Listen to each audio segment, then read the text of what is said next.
Basic education department Gorakhpur की तरफ से प्रस्तुत है आधारशिला की समझ भाग 1।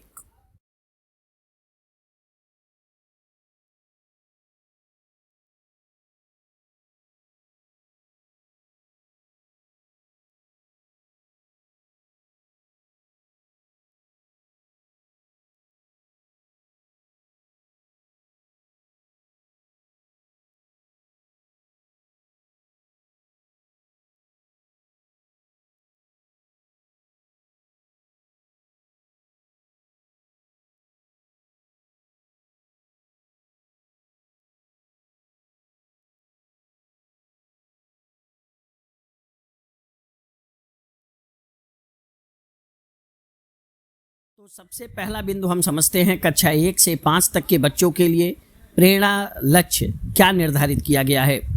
कक्षा 1 के लिए दी गई सूची में से 5 संख्याओं को बच्चा सही पहचान लेता है। कक्षा 2 के बच्चों के लिए जोड़ और घटाना 1 अंक का 75% प्रश्नों को वो सही हल कर लेता है, अर्थात 4 प्रश्न में से 3 प्रश्न वो सही हल कर लेता है न्यूनतम। कक्षा 3 के बच्चों के लिए जोड़ और घटाना जो हासिल के साथ हो 75% प्रश्नों को सही हल कर लेता है, अर्थात 4 प्रश्न में से 3 प्रश्न वो सही हल कर लेता है।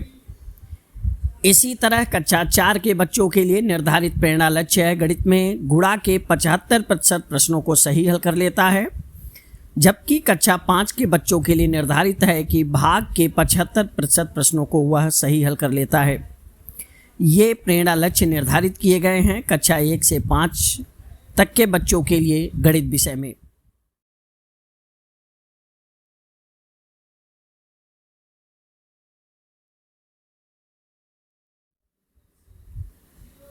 अब हम कक्षा 1 गणित के लिए निर्धारित लक्ष्य और उनके आकलन संकेतन पर बात करते हैं, जो कि आधारशिला पुस्तिका में दिया गया है।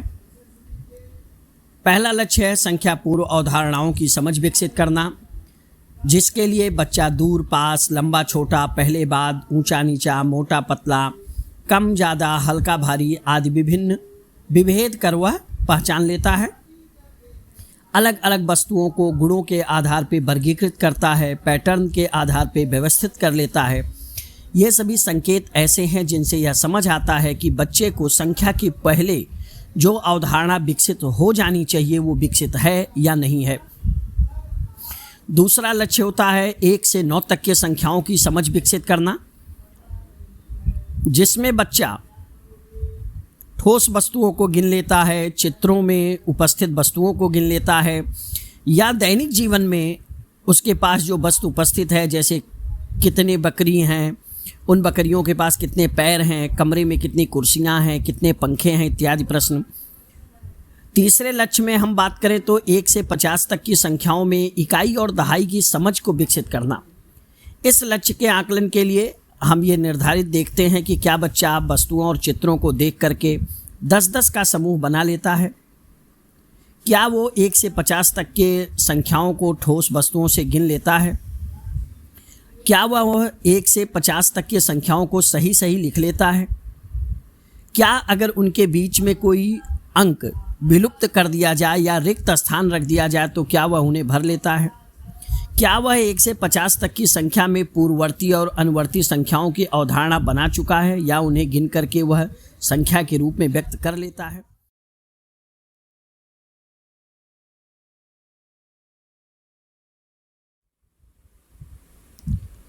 अगला लक्ष्य है 1 से 99 तक की संख्याओं की समझ विकसित करना, साथ ही साथ 1 अंकीय संख्याओं के जोड़ की समझ विकसित करना, घटाने की समझ विकसित करना। यानी आप समझिए, आप अगर बच्चे को वस्तु देते हैं तो वस्तु से वो जोड़ कर ले, या अगर कोई चित्र आपने दिया है वो चित्र से जोड़ करके दिखा दे। साथ ही साथ अगला लक्ष्य है शून्य की अवधारणा विकसित करना। ये थोड़ा सा एक ऐसा पॉइंट होता है जहाँ शिक्षकों को बहुत ध्यान देने की आवश्यकता होती है, क्योंकि शून्य एक ऐसा कॉन्सेप्ट है जो बच्चे को समझाना बहुत आवश्यक है। तो आपको विभिन्न ठोस वस्तुओं के उदाहरण दे करके शून्य को स्पष्ट कर लेता है क्या बच्चा? अगर आप बच्चे से पेंसिल, गुब्बारा या अन्य किसी चीज़ का उपयोग करके भी क्या वो शून्य की अवधारणा आपको बता लेता है, अपनी भाषा में वो शून्य को बता लेता है या नहीं बता लेता है, इसके बारे में कुछ गतिविधियों को हम आगे वीडियो में बात करेंगे।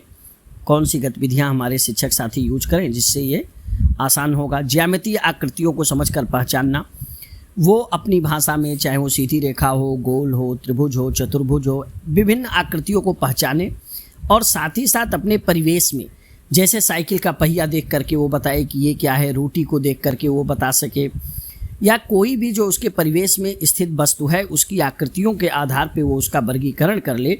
ऐसे कुछ लक्ष्य और आकलन संकेतन कक्षा 1 के गणित विषय के लिए जो है आधारशिला हस्त पुस्तिका में उल्लेखित है।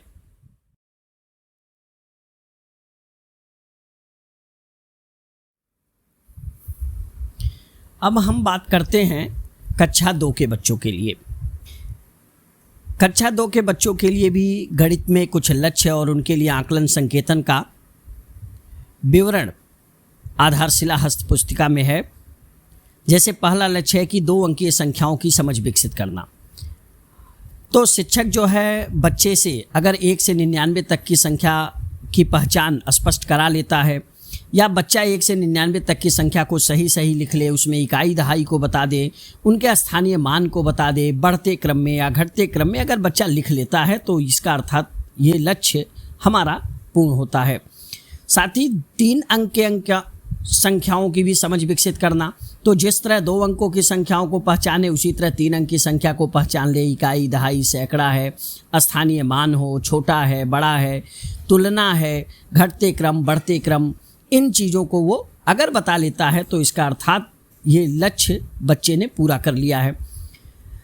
तीसरा लक्ष्य होता है कि बच्चों में 2 अंकों की संख्याओं का बिना हासिल का जोड़ कर लेने की समझ और दक्षता विकसित करना। यानी अगर हम ऐसा कोई जोड़ ले जिसका योगफल जो है 99 से अधिक न हो, यानी जिसमें हासिल न आए। अगर स्तंभ विधि से बच्चा ऐसे जोड़ को कर लेता है, चाहे आप उसे चित्र के विधि से बताएं या वस्तु के विधि से बताएं, अगर वह कर लेता है तो इसका मतलब यह तीसरा लक्ष्य भी आपने पूरा किया।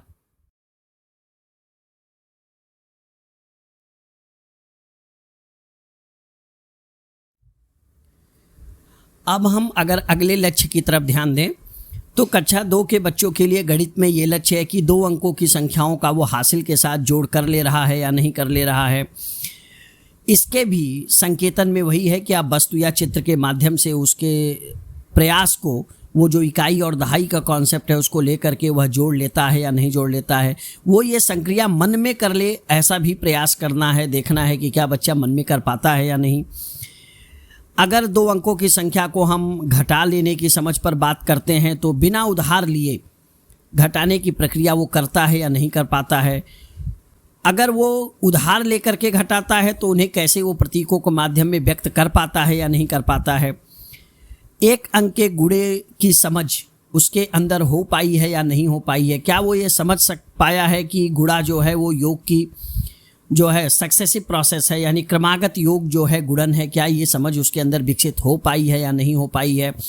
क्या उसने पहाड़ा वह बता लेता है या नहीं बता लेता है। 2 अंकों की संख्याओं में 1 अंक के संख्या से वह भाग दे लेता है या नहीं दे लेता है। वह भागफल, शेषफल, भाजक, भाज्य, इन चीज़ों को समझ बना पाता है या नहीं बना पाता है। आपको यह बता पाता है या नहीं बता पाता है कि भागफल क्या है, शेषफल क्या है, भाज्य क्या है, भाजक क्या है। या अगले लक्ष्य पर अगर हम बात करते हैं तो जैसे विभिन्न ज्यामितीय आकृतियां हैं उन्हें वो समझ ले, उनको वह बता सके। साथ ही साथ जो मापन की प्रक्रिया हैं उनमें जो अमानक तरीके हैं और मानक तरीके हैं, क्या वह उनसे परिचित है, क्या वह उन्हें बता पाता है या नहीं बता पाता है। ऐसे कई लक्ष्य जो है कक्षा 2 के बच्चों के लिए गणित में निर्धारित किए गए हैं और उनके आकलन के लिए शिक्षकों को सहायता के लिए कि शिक्षक कैसे यह जाने कि बच्चे ने यह लक्ष्य प्राप्त किया है या नहीं किया है। हमारी इस आधारशिला हस्त पुस्तिका में कुछ संकेत, कुछ प्रश्न, कुछ क्लू दिए गए हैं। इन की पॉइंट्स के द्वारा हम ये समझ निकाल पाते हैं कि क्या हमारे बच्चे ने इस लक्ष्य को प्राप्त किया है या नहीं किया है।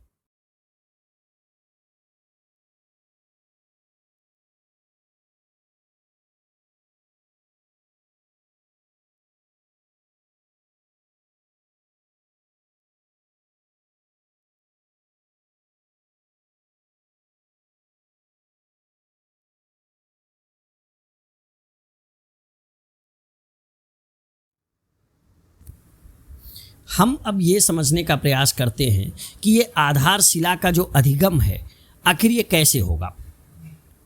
तो इसके लिए देखिए 3 बिंदु हमने आपके सामने रखा है। पहला है कि दैनिक, साप्ताहिक और मासिक स्तर पे पूरे पाठ्यक्रम को विभाजित करके एक शिक्षण योजना बनानी है और उसके अनुसार अपनी कक्षा को व्यवस्थित करना है। पहला कार्य ये करना होगा। दूसरा ये करना होगा कि जो हमारी फाउंडेशन लर्निंग यानी बुनियादी शिक्षा व्यवस्था है, इसको सुधारने के लिए हमें अपनी शिक्षण की जो तकनीकियां हैं उन तकनीकों को ठीक करना होगा, सुधारना होगा और जो प्रासंगिक तकनीकी है बच्चों के लिए उन्हें अपनाना होगा। तीसरे बिंदु पर अगर हम बात करें तो सबसे महत्वपूर्ण होता है भाषा और गणित। तो इनसे संबंधित जो लर्निंग आउटकम है उन्हें सिखाने के लिए आधारशिला हस्त पुस्तिका में बहुत सारी गतिविधियां दी गई हैं, उन्हें अपनाएं और जो आकलन के तरीके हैं उनका उपयोग कर ये निर्धारित करें कि यह लक्ष्य बच्चा प्राप्त कर पा रहा है या नहीं कर पा रहा है और फिर उसके अनुसार नई तकनीक और गतिविधियों का उपयोग करें जिससे उस लक्ष्य को हम आसानी से प्राप्त कर सकें।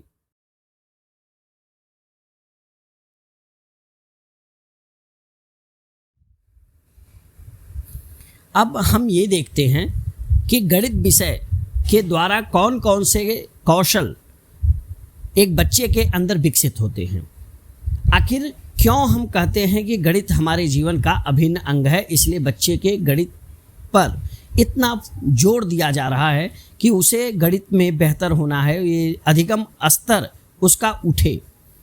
तो हम मुख्य कौशल की अगर बात करें तो बच्चा गणित के अध्ययन के द्वारा क्रमबद्धता, नियमितता, तर्क और चिंतन, निर्णय लेना, संश्लेषण तथा विश्लेषण करना, परिणाम प्राप्त करना, प्रस्तुत करना जैसे महत्वपूर्ण कौशल अपने जीवन में प्राप्त करता है और उसके द्वारा वह अपने जीवन को आसान बनाता है।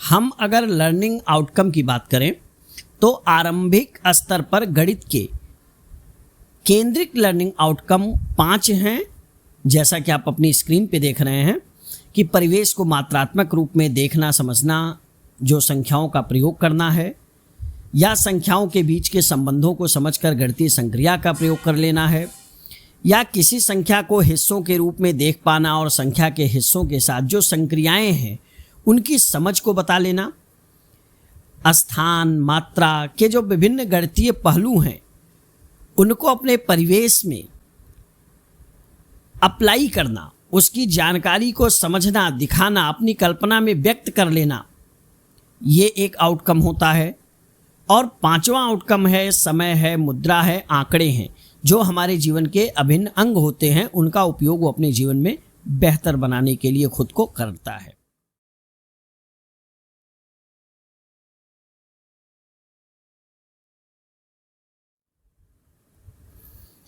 आइए अब ये समझते हैं कि आखिर एक शिक्षक बच्चों को गणित कैसे समझाए। सबसे बेहतर प्राथमिक स्तर पे जो गणित शिक्षण के लिए उपयोग किया जाना चाहिए वो है गतिविधि। गतिविधि के द्वारा बच्चे को न हम केवल क्लास में इंगेज कर सकते हैं, बल्कि वो करके सीखने वाली स्थिति के द्वारा हम बच्चे को गणित सीखने में उस परिवेश को ही सहायक बना सकते हैं। ये गतिविधियां गणित के अंदर रोचकता और जो हमारे लक्ष्य हैं उन्हें बड़ी सहजता से प्राप्त करा देती हैं। मुख्य रूप से 4 तरह की गतिविधियां होती हैं। जैसे मौखिक गतिविधियां, हम बच्चे को बोल करके कुछ कराएं। जैसे हमने पूछा कि सभी अपने कान पकड़ें, कितने कान हैं, तो 2। तो इस तरह से हम संख्या बोलें और वो अपने शरीर के अंग को पकड़ें। जैसे हमने बोला 1, तो कोई बच्चा नाक पकड़ेगा, कोई बच्चा सर पकड़ेगा, कोई बच्चा पेट पकड़ेगा, कोई बच्चा गला पकड़ेगा। तो इस तरह की मौखिक गतिविधि करा सकते हैं। लिखित गतिविधियां भी हम करा सकते हैं। सामग्री आधारित गतिविधियां भी हम करा सकते हैं। जैसे कंकड़ ले लिया, पत्ती ले लिया, फूल ले लिया, इस तरह से हम कोई ऐसी गतिविधि कराएं। या वर्तमान में हम देख रहे हैं कि ICT एक हमारा अभिन्न अंग शिक्षण का बन चुका है, तो ICT आधारित हम कोई गतिविधि का उपयोग कर सकते हैं।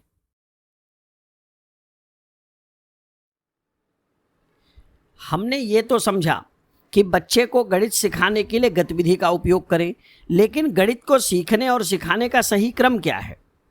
सही क्रम है ELPS, यानी एक्सपीरियंस, लैंग्वेज, पिक्चर, सिंबल। पहले हम बच्चों को ठोस वस्तुओं से उनका अनुभव कराएं, फिर उस अनुभव के आधार पर बच्चों से बात करें।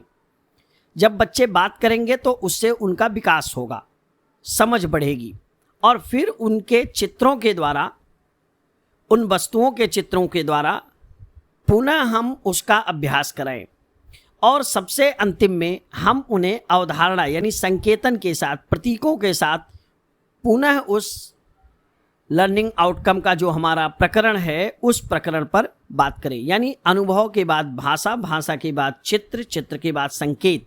ये हमारा गणित सीखने और सिखाने का सबसे कारगर क्रम होता है। किसी दक्षता के विकास के लिए कुछ घटक होते हैं। जैसे हम गणित की बात करें तो कुछ घटक हैं जो आपके स्क्रीन पर आपको दिख रहे हैं। बातचीत के तरीके और उनका स्वरूप क्या है, सीखने सिखाने का क्रम क्या है, तरीका क्या है और उनके उपकरण क्या है, समूह कार्य, बच्चों की सक्रिय भागीदारी। ये ऐसे क्रम हैं जिनसे बच्चे के अंदर गणितीय दक्षता का विकास बहुत ही आसानी से हो जाता है।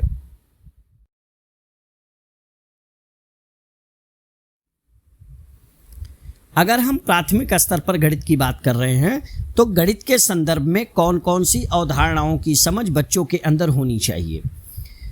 ये 7 अवधारणाएं आपके सामने हैं। संख्या पूर्व अवधारणा, संख्या और संख्या पद्धति, गणित की मौलिक संक्रियाएं हैं, मापन की मूलभूत समझ, ज्यामितीय आकृतियों और आकारों की समझ, समय, कैलेंडर, मुद्रा।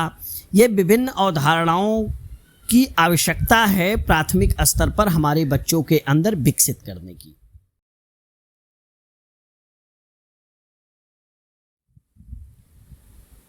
तो उन 7 अवधारणाओं में से पहली अवधारणा थी संख्या पूर्व अवधारणा। इसमें निम्न बिंदु हैं जो हमें प्राथमिक स्तर पर बच्चों के अंदर विकसित करना होता है जब हम उन्हें संख्या ज्ञान देना चाहते हैं। यानी वो 2 वस्तुओं की तुलना करना जानता हो, उन वस्तुओं का समूह बनाना या वर्गीकरण करना जानता हो, वस्तुओं को क्रम से लगा सकता हो, एक एक की संगति कर सकता हो, जैसे संतरे को एक साथ कर दे या जो है केले को एक साथ कर दे, आम को एक साथ कर दे, फूल को एक साथ करे, पत्ती को एक साथ करे, या एक एक का जोड़, 1 फूल, 2 फूल, 3 फूल, इस तरह का गिनना हो। क्रम और मात्रा सूचक संख्याओं का वो उपयोग कर सके, यानी वो चित्र या ठोस वस्तु के द्वारा उनके जो विभेद हैं, वर्गीकरण हैं, उनको वो आसानी से समझता हो।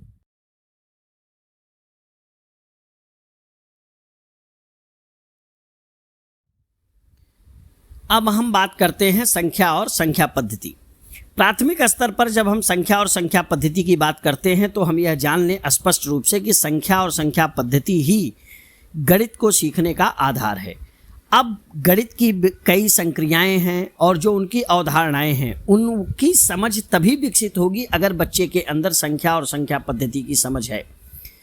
इसमें मुख्य बिंदु कौन कौन से हो सकते हैं? जैसे बच्चा गिनना जानता हो, बच्चे के अंदर शून्य की अवधारणा हो। जैसे अगर एक प्लेट में बिस्किट रखा हुआ है और आपसे पूछिए कि इस प्लेट में कितने लड्डू हैं, या किसी प्लेट में लड्डू रखा हो और आप पूछे इसमें कितने बिस्किट हैं।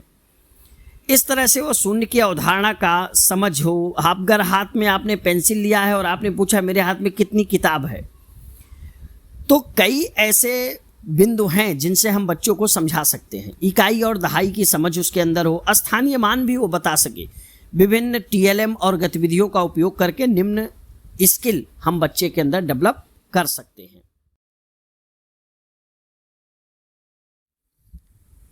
मापन की मूलभूत समझ, यानी हम ये जानते हैं कि हमारे जीवन में मापन बहुत ही महत्वपूर्ण भूमिका निभाता है। तो बच्चा भी अपने परिवेश में हल्का, भारी, कम, ज़्यादा का अनुमान लगा तो लेता है, परंतु वह प्रामाणिक रूप से इसको स्पष्ट कर सकता है उसी समय जब हम उसे मापन की समझ दे देते हैं। यानी वो स्थान, दूरी, मात्रा, वजन का अनुमान लगाए और उन्हें विभिन्न तरीकों से मापने के जो मानक तरीके हैं उनको भी वह जानता हो, समझता हो। ऐसे भी जो अवधारणा है प्राथमिक स्तर पर बच्चे के अंदर विकसित करना एक शिक्षक का दायित्व होता है।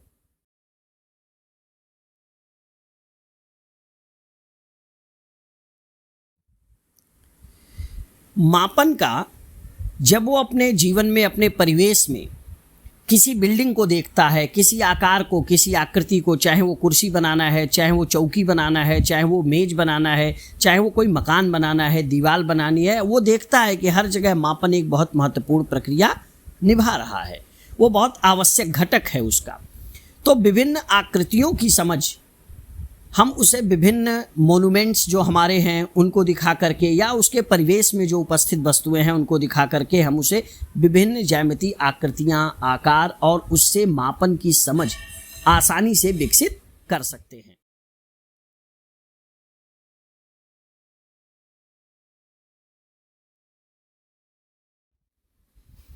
अब एक शिक्षक के रूप में हमें क्या करना चाहिए? हमें बच्चे को ये अवसर देना चाहिए कि वो अपने परिवेश में उपस्थित हर वस्तु को देखकर, छूकर, उलटकर, पलटकर, विभिन्न आकृतियों की वस्तुओं को इकट्ठा करके उनमें तुलना करके वो उनसे परिचित हो, जिसका भविष्य में आगे की कक्षाओं में वो परिमाप निकालना, क्षेत्रफल निकालना, आयतन निकालना, उसकी एक जो है सुनिश्चित समझ एक बच्चे के अंदर विकसित हो। इसलिए परिवेश का पूरा मौका उसे देना चाहिए, वो आकृति और आकार और मापन को समझ सके।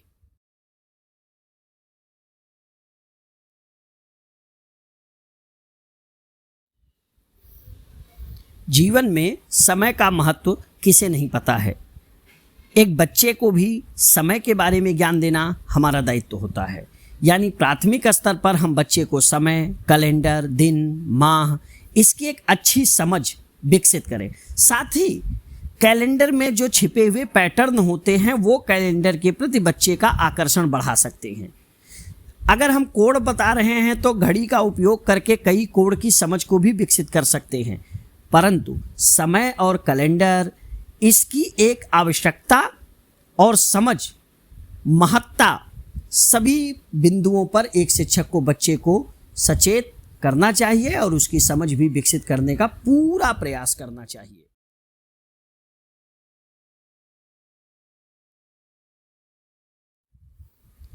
अब बात कर लीजिए मुद्रा की।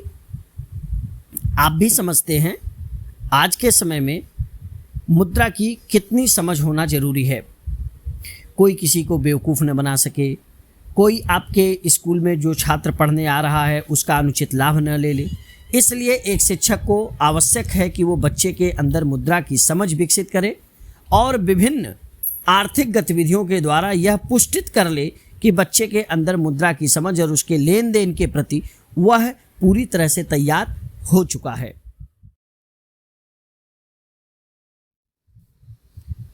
अब हम कुछ महत्वपूर्ण बिंदुओं पर आपका ध्यान आकर्षित करना चाहेंगे। शिक्षक को गतिविधि करने के दौरान छात्रों की प्रतिक्रिया पर विशेष ध्यान देना चाहिए कि वो कहाँ कठिनाई का सामना कर रहे हैं, कहाँ उन्हें आसान लग रहा है, कहाँ अच्छा लग रहा है। उसी के अनुसार वह निर्णय ले और अभ्यास कराता रहे। कभी भी बच्चों के साथ जल्दबाजी न करें, उनको समय दें। उनकी संलिप्तता अति आवश्यक है। उनकी प्रतिक्रिया कैसे पता चले, इसके लिए उन्हें निश्चित रूप से कई तरीकों से आप अवसर दें, जिससे उनकी समझ, उनके सोचने की क्षमता, उनके सोचने के तरीके पता चले और अन्य छात्रों के विचारों को भी वो सुने। इसके लिए भी उन्हें प्रोत्साहित करना चाहिए। ये कुछ बिंदु हैं जिनका उपयोग करें और निश्चित रूप से गणित सीखने के लिए जो ये वीडियो आपने देखा, आपके लिए एक गणित शिक्षक के रूप में कैसे हम अपने आप को डेवलप करें, एक दिशा देती है। अपना बहुमूल्य समय देकर इस वीडियो को देखने के लिए आपका बहुत बहुत धन्यवाद।